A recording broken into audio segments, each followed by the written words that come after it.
My name is Wilson Dixon. I'm going to talk to you about bullshit in the world. Now, Tony Robbins gets a question. He says, how are you successful? How are you successful? And he says, I always like to tell people, wait for it, to be hungry.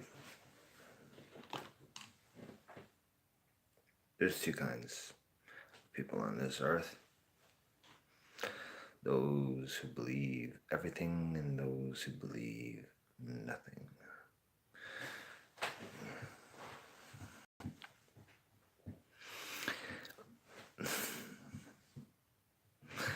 The fact that I'm sitting here and I'm not what I've heard my entire life to to what you would become if a whole bunch of massively horrible things happen, and I'm not a massively horrible human being.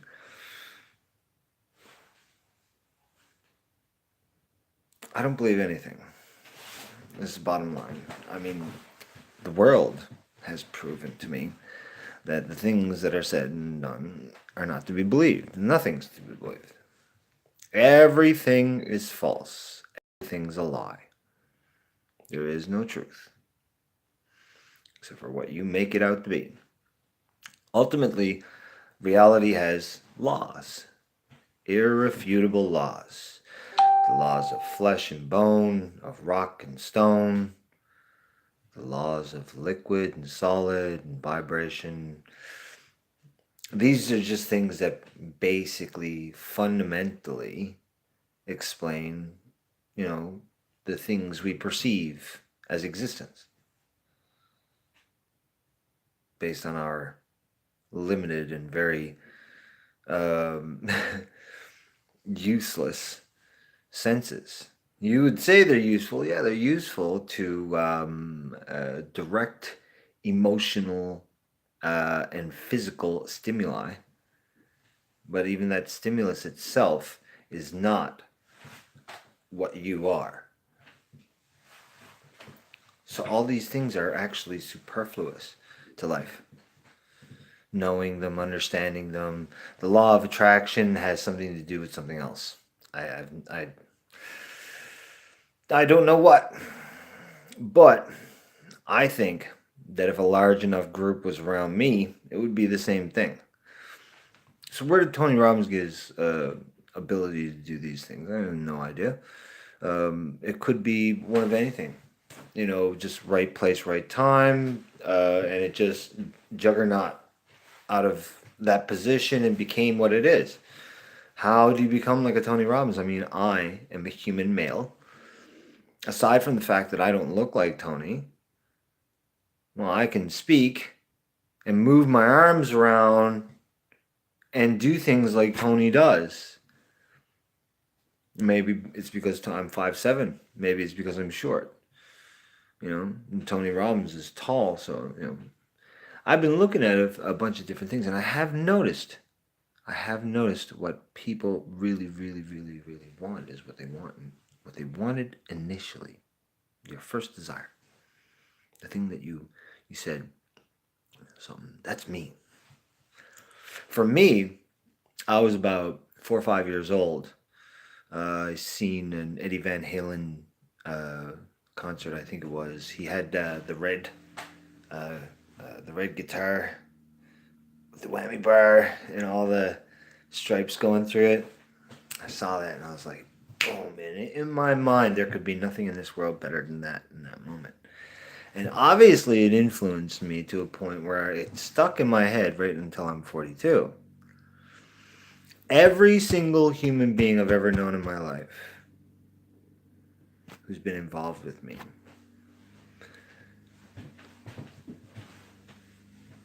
has had a problem with it. Like somehow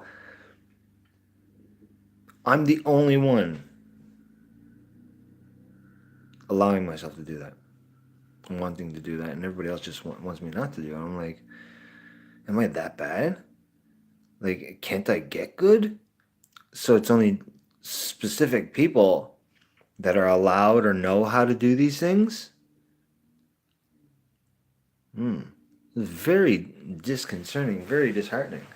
Like to think that not only um, am I not going to do something that gave me a real sense of purpose and desire, it's going to be extremely difficult. So I started. Well, the first guitar I got was an acoustic. It was way too big for me. It wasn't like the electric that I wanted.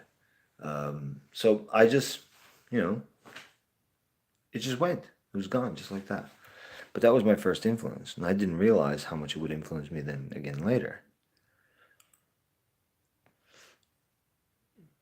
Now, a while back, I thought to myself, and though it is true that if I had started as a child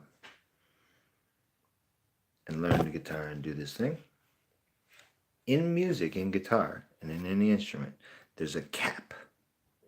You know what that means? That's it. That's as much as you can do. You can add strings, you can add length to the fretboard, you can change the tunings, you can do whatever, but there's a cap. There's an end to how much you can do. That, putting that in a human's mind says what? And as a matter of fact, it's funny because people think that the cap is actually, like, wow, that's got to be a lot of stuff. No, it's up to the letter G and up to the number 7. It's not even a full alphabet, not even a full set of numbers. And you've already memorized 9 numbers, which gives you billions and trillions of possibilities. And you've recognized that there are, in fact, 26 letters, I believe. I'll count it later. And if there isn't, then you can correct me and laugh at me. I don't care. But in any case, in any case, it's not a lot to memorize. The sharps and flats and all that other stuff is just like basically when you're learning sentences and you learn how to do your alphabet. Like you learn what word and is and why and is important, why connecting structures and sentences are important. Like if you take out the is John going down to the store. What is John doing? John buying something to eat. Where John gone to? John to the store. John is going to buy something to eat. If you take out that, it sounds like all your sentences, you take out one little thing and all your sentences are off. This is fundamentally how you learn music or anything else. Like you learn the structure of a thing. The structure of a thing. So how does this apply to Tony Robbins and everything that I'm saying? Or my life and all that? It's because all of that in my headspace is jumbled up. And this is what Tony Robbins learned to do. And structure that. Now, what did I just do to you right now? Right at this very moment. What did I just do? I'll tell you what I did. I took a very complex idea and I used a visual representation that is very simplistic, and I applied it to something that you believe to be structured and powerful information. It's not. I just wiggled my fingers about and then straightened them out and made it look like a solidified idea. Unity. All these things to create this stuff, and it fundamentally goes right back to what's the beginning thing. As human beings, we should have a family. We should have people around us because we are very social creatures. Our skin is exposed all the time. We need to touch each other for warmth and because we like it. We love to touch each other. We don't really like, people wouldn't even really like talk about it. People love to touch each other no matter who you are. We love to hug and kiss. We love to hold hands. We love to touch each other. And then we shy away from these things and act like this because, there's an appropriate way for us all to touch each other. These things are true. Very, very true. But we are uncomfortable. Me, I have almost no filter. Well, I do have a filter. It doesn't work really as well as, and I don't really care either. What's my video about? This is my head, my entire life. I reached out to Tony Robbins, and the truth is all things before you are bullshit. If human beings really, really care, then I need some proof. And that's why I called the 1-800 number, and Tony Robbins didn't call me back. Probably you should call me on your own private number because then it won't be a 1-800 number. I don't answer 1-800 numbers, just to let you know. If you ever see this video, which you probably won't, but it's okay. I mean, somebody out there might see this and they'd be like, "Oh wow, I'm gonna get Wilson's video to Tony somehow." And Tony's gonna sit down, he's gonna critique, and you're like, you know what? Everything you do is going to be somehow a manipulation, even when you look at me and you say, "Wilson, this is not going to be a manipulation. It's going to be a manipulation." The very fact that I set out there to try and find you, that's going to be a manipulation. I want everything to be 100% honest. I want it to be so deadly honest that it's not fit, and that it's not even fit. But I'm not going to let somebody control me. You're going to come in and like if you even did come into my life and help me, really actually help me and prove to the whole world that it is actually possible. I would be ideal. 42 years old. Right now, I'm putting myself. I put myself into school. I'm trying to finish. I have 9 credits left. I have very little to do left to do when it comes to school. But that was just getting my high school. I did academic. I had no idea about math. My math skills were like grade 1 and 2. I read. I knew more when I read, or my comprehension of words and the structure of words and stuff was really, really good, but inferences and stuff like that. In any case, I can sit here and go about the whole thing, but the truth was, I was really, really dumb. I No, I was really unstructured, unsettled, and all over the place, like this, right? And then school did this. Right. See what I did again? I took a complicated idea, which is my brain and everything swimming around in there. Which, if I said it to you, you'd be like, "Holy shit, what is he talking about?" And I did this. It's like, this is my brain going crazy. This is what school did. Like, those connections are like, actually what school did is like more like this. Like, those connections are feeling around. They're like, I know what that is, but I just can't figure it out. What I need is to finish it so I can do this. And then I know what's inside of there. Like, I know that I can put things there in this container and it can be safe. I can hold those ideas and keep them. And then they're mine. Then I can expand them into my reality and use them to make my life better. So let's say everybody did that. Oh, well, then that would mean that we're all trying to help each other, because that would really be it. So this is how messed up life is. I'm going to school. Like, it's excellent that there's guided structures to learning, but I went in with an open heart and understanding certain things. I love Alan Watts, and I sit there and I listen to all of his. I listened to a lot of his lectures, and I could sit and listen to him like the whole thing. I could probably sit and listen to Tony Robbins for a long time, because how expressive he is about ideas and things that he sees in his mind and in his heart. Like, I'm not challenging these people or not challenging anybody because I don't like them. A little bit I don't like that they're more successful than me, but no, I want these people to engage me. I want these people to show that they're real people in this world and that they're actually would want to help other people. And I don't believe that that's what people really want to do. And I don't even know how to do it myself. I'm starting to think that course that he has there about being a coach, that's probably where I need to be, because I can't be the one who like finds this thing and I'm like, that's the only thing that I'm ever gonna do. Is like, it's too small for me. It's too small. Like, I love the guitar, but the idea of becoming a musician and just being that musician is too small for me. I think really I want like the same thing as what Tony Robbins would want. I want to to achieve every goal that's possible.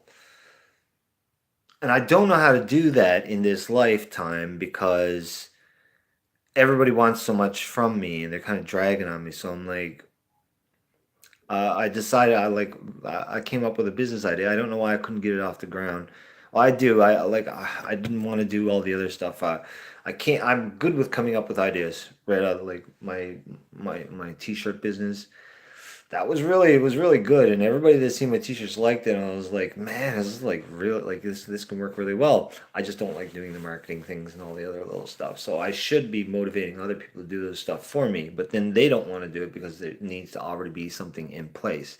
Because nobody actually wants to start from scratch. They all want to start from a position where they're like, oh, you already have a business and you already have the cash registers and you already have the, like, it's all right there, and they come in and they put their 2 cents and like, and if you do start from the beginning, then all of a sudden, I created this too. No, I created it from my mind and I appreciate the hard work that you put in, but this is my creation. Just like if I had a family and I had a child, you might help me raise the child, but that does not mean that the child is yours. It means the child came from me, and I like, see? And then that's where ownership comes in, and that's where we get lost on these things. That's where one person says to the other, says, well, shit, that ain't really cool. So I could come up with my own idea, but you're so fixated on this other person's idea and their idea being successful and everything like that. You're like, I can't come up with something like that because all you think is like, that one was already done and now I gotta work. I was like, and then you're fixated on their idea. Music is the same thing. So is like work. So is everything else. Physics, science, everything. Once an idea is solidified and it's made as everybody's norm, then it's hard to build a new one. Right? Once the Fender Stratocaster was made, there was no other one after that.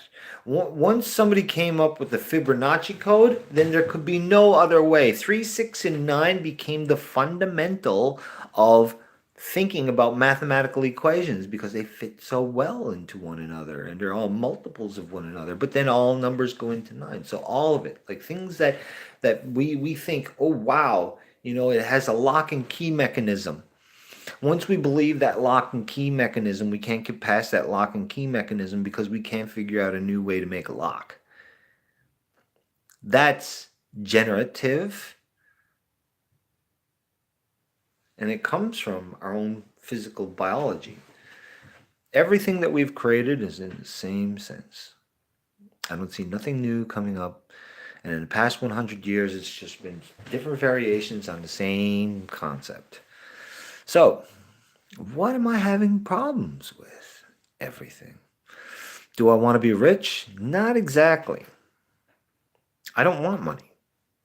I don't want to ever worry about money, think about money, or know that money is there. And I know a lot of people saying, they're like, oh, well, you got to live in the world. I don't want to live in this world.